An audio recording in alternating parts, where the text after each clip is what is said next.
পুরুষ মানেই চরিত্রহীন। শোনো, ছেলেদের না অল্প বিস্তর চরিত্রের দোষটা থাকবেই।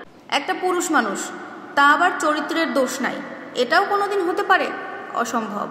আমার বলা এই কথাগুলো কিন্তু আমরা চলাফেরা করতে প্রতিনিয়ত শুনতে শুনতে জাস্ট অভ্যস্ত হয়ে উঠেছি। বেশিরভাগ ক্ষেত্রে মেয়েদের মুখে এই কথাগুলো বেশি শোনা যায়। অনেকে তো আবার এই কথাগুলো হলফ করে সত্যি দাবি করে থাকে।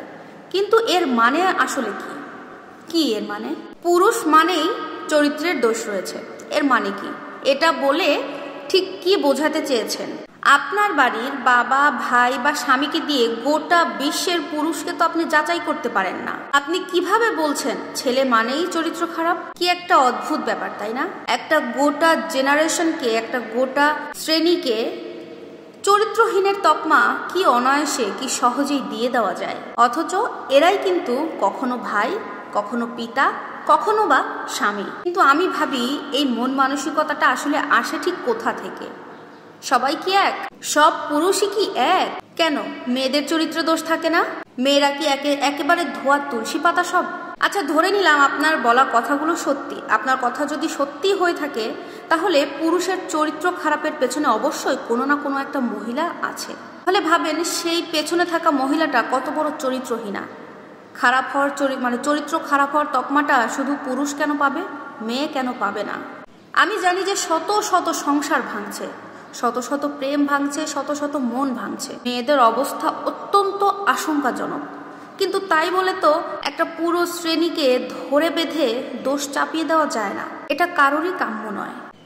এখনো এমন অনেক পুরুষ আছে যারা অফিসে কাজের জন্য বাইরে গেলে সারা দিনে একটাবারের জন্য টিফিন খায় না, তার ঘরে স্ত্রী সন্তানকে ভালো কিছু খাওয়াবে বলে। ছেঁড়া জুতো পায়ে দিয়েই বছরের ঈদ পার করে দেয়।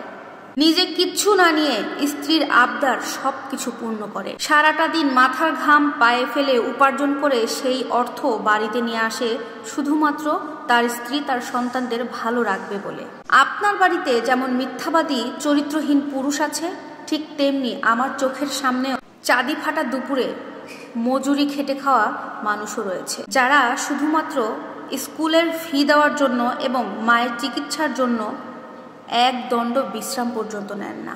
আপনার কাছে আপনার চরিত্রহীন পুরুষ একমাত্র উদাহরণ হতে পারে, যাকে দিয়ে, যার কারণে আপনি গোটা পুরুষ শ্রেণীকে চরিত্রহীনার একটা তকমা লাগিয়ে দিচ্ছেন। কিন্তু আমার কাছে পুরুষ মানে সেই বাবা যে আজও অফিসে কিছু টিফিন না খেয়ে লুকিয়ে বাড়িতে নিয়ে আসে সবার সাথে ভাগ করে খাবে বলে। অথবা সেই স্বামী যে সারা বছর অল্প অল্প টাকা জমিয়ে বউকে গয়না কিনে দেয় নিজের কোনো ইচ্ছা পূরণ না করে। কিংবা সেই ভাই যে তার বোনের ইজ্জত রক্ষার জন্য বিভিন্ন গুন্ডাদের সাথে লড়াই করে নিজের প্রাণটা দিয়ে দিল।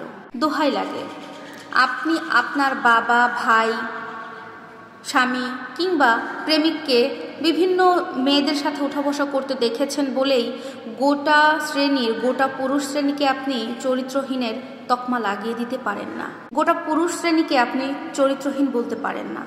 ওটা একটা মানসিক রোগ।